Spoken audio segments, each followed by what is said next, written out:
அண்மை செய்தியை பார்த்துக் கொண்டிருக்கிறோம். பாலியல் புகாரில் வலசரவாக்கம் காவல் நிலையத்தில் 8 மணிக்கு நாம் தமிழர் கட்சி ஒருங்கிணைப்பாளர் சீமான் ஆஜராக இருக்கிறார். இது தொடர்பான கூடுதல் விவரங்களோடு நேரலையில் இணைகிறார் சிறப்பு செய்தியாளர் கோகுல். தற்போது வலசரவாக்கம் காவல் நிலையத்தில் விசாரணைக்காக சீமான் ஆஜராவார் என்று சொல்லப்பட்ட நிலையில் 8 மணிக்கு ஆஜராவார் என தகவல் வெளியாக இருக்கிறது. விவரங்களை பதிவு செய்யலாம்.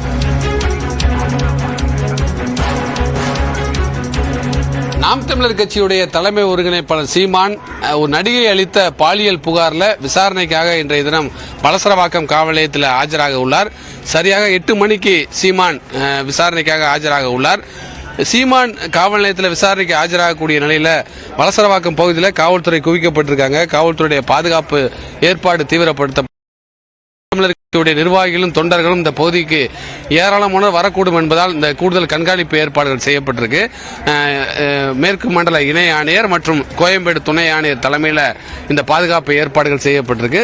கோயம்பேடுடைய துணை ஆணையர் தான் இந்த விசாரணையை நடத்த இருக்கிறார். சீமான் விசாரணைக்கு ஆஜராகும் போது பல கேள்விகளை காவல்துறை கேட்க இருக்காங்க. குறிப்பாக அந்த பாதிப்புக்குள்ளான நடிகை அளித்த வாக்குமூலங்கள், தகவல்கள் மற்றும் ஆதாரங்களின் அடிப்படையில் இந்த விசாரணை நடக்கும் என்ற ஒரு தகவலும் சொல்லப்படுகிறது.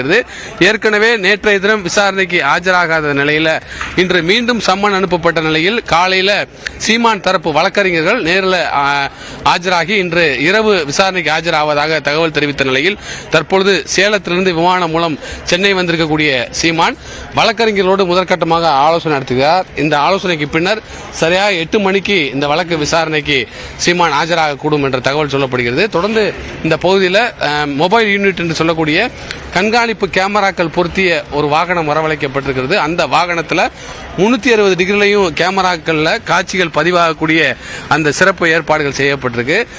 இங்கு நடக்கக்கூடிய அனைத்து காட்சிகளும் அந்த கேமராவில் பதிவு செய்யப்பட இருக்கிறது. இதை அதிகாரிகள் கண்காணிக்க இருக்கிறார்கள்.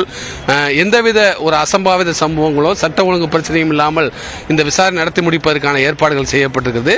விசாரணைக்கு பின்னர் தான் சீமான் மீது எந்த மாதிரியான நடவடிக்கை எடுக்கப்பட இருக்கிறது, குறிப்பாக அடுத்த கட்டமாக கைது நடவடிக்கை எடுக்கப்படுமா என்ற ஒரு தகவலும் சொல்லப்படுகிறது. காவல்துறை குவிக்கப்பட்டிருக்காங்க. இந்த உயர்நீதிமன்ற ஒரு உத்தரவு இருக்கிறது. ஏறக்குறைய 12 வார கால அவகாசத்துக்குள் சீமான் மீது இருக்கக்கூடிய அந்த பாலியல் புகார் குறித்த விசாரணை நடத்தி குற்றப்பத்திரிகை தாக்கல் செய்ய வேண்டும் என்று ஏற்கனவே உயர்நீதிமன்றத்துடைய உத்தரவு இருக்கிறது. அந்த உத்தரவை எடுத்துதான் காவல்துறை இந்த விசாரணையை தீவிரப்படுத்தியிருக்காங்க.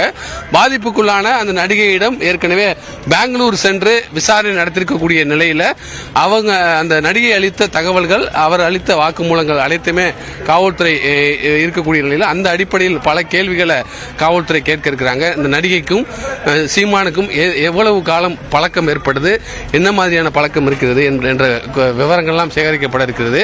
இந்த நடிகைக்கு பணப்பரிமாற்றம் சீமானுக்கும் இடையே நடந்ததாக சொல்லப்படுகிறது. இது குறித்த கேள்விகள் எல்லாம் கேட்கப்பட இருக்கிறது. எதற்காக அந்த நடிகைக்கு பணம் வழங்கினார் என்ற ஒரு தகவலும் சொல்லப்படுகிறது. அதாவது இப்போ பார்க்கக்கூடிய காட்சி நாம் தமிழர் கட்சியுடைய நிர்வாகிகளும் தொண்டர்களும் வேறு ஏதாவது பகுதியில் இந்த பகுதியில் இருந்தால் அவர்களை இங்கிருந்து வெளியே செல்வதற்காக காவல்துறை தொடர்ந்து கண்காணிக்கக்கூடிய காட்சிகளை பார்க்கிறோம். இந்த சாலை ஸ்ரீதேவி குப்பம் சாலை முழுவதுமே போக்குவரத்துக்கு தடை செய்யப்பட்டிருக்கிறது. பேரிகார்டுகள் அமைக்கப்பட்டிருக்கிறது. நூற்றுக்கணக்கான போலீசார் குவிக்கப்பட்டிருக்காங்க.